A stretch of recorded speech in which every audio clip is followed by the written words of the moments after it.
২ বছরের ছোট্ট শিশু ফাতেমা বাবার ভালোবাসা পেতে বারবার কোলে উঠতে চায়, ঘুরতে চায় এখানে সেখানে, কিন্তু বাবা যে অসহায়, কারণ আন্দোলনে গুলিবিদ্ধ হয়ে এক পা কেটে ফেলতে হয়েছে তাকে।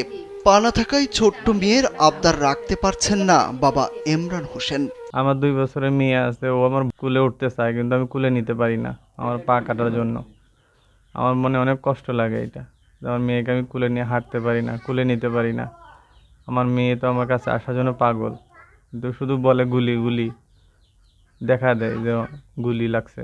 ছাত্র জনতার আন্দোলনে রাজধানীর মিরপুরের 10 নম্বর এলাকায় পায়ে গুলিবিদ্ধ হন রাজশাহী পুটিয়ার শিলমারিয়া ইউনিয়নের মোল্লাপাড়া গ্রামের সোহরাব আলীর ছেলে এমরান হোসেন।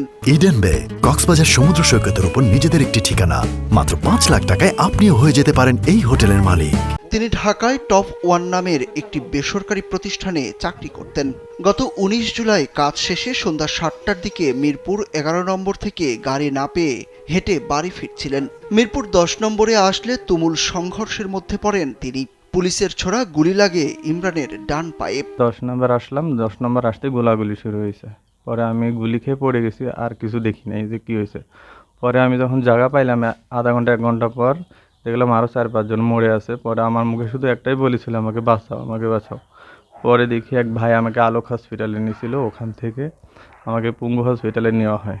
ডাক্তারে বলছে আমার পা কেটে ফেলতে হবে, সঙ্গে সঙ্গেই বলছে। তারপরে ওখান থেকে ইউরোলজি হসপিটালে নিয়ে দেখছে যে আমার রগ নেই, ছিঁড়ে গেছে। তো বলতেছে আজকেই পা কাটতে হবে। পরে 1 মাস চিকিৎসা নেওয়ার পরে আমরা 1 মাস পরে পা কেটে ফেলছে আমার। ঢাকার পঙ্গু হাসপাতালে 1 মাসেরও বেশি সময় চিকিৎসা নিয়েও শেষ পর্যন্ত রক্ষা করা যায়নি ইমরানের পা। অবশেষে কেটে ফেলতে হয়েছে।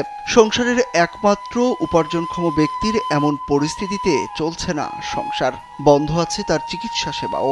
এতদিন ধার দেনা করে চিকিৎসা চালালেও এক পা হারিয়ে পুরোপুরি নিঃস্ব হয়ে পড়েছে পরিবারটি। আমার পরিবারের 6 জন লোক আছি আমরা সবাই, বাবা মা, আমার 2টা ছেলে মেয়ে। তো আমার তো সংসার চলার অবস্থা ভালো না। আমি আমার চিকিৎসা করছি ঋণপাতি করে। তো আমি সরকারের কাছে একটা আবেদন যেন আমার কিছু করে, আমি আর্থিক সহযোগিতার জন্য হাত বাড়াচ্ছি। পা হারানো ইমরানের বাবা সোহরাব আলী জানান, তার ছেলে পা হারানোর পরে তার সংসার শেষ হয়ে গেছে। ছোট্ট 2 সন্তান সহ অসহায় তারা। এখন সরকারিভাবে সহযোগিতা চান তিনি। আমার জায়গা জমি কিছু নাই, বাড়ির বসত ভিটা মাত্র 3 শতক জমি।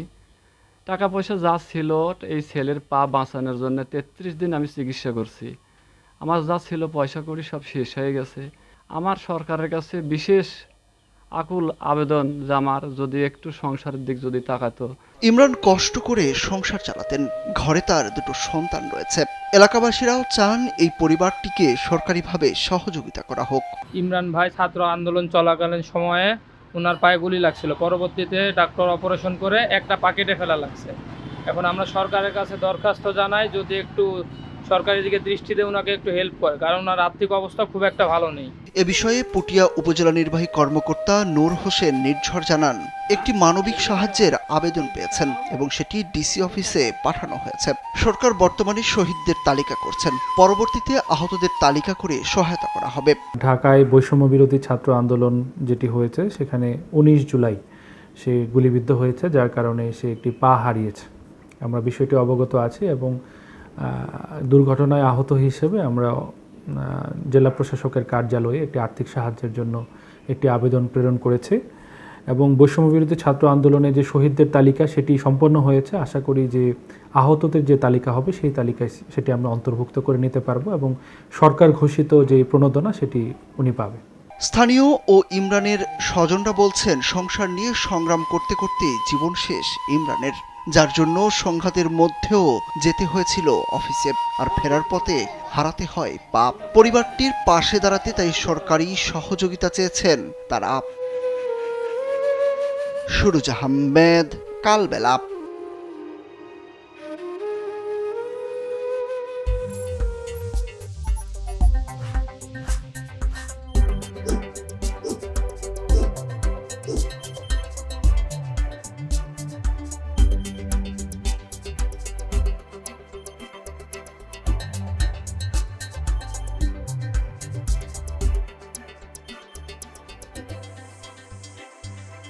নিউজ।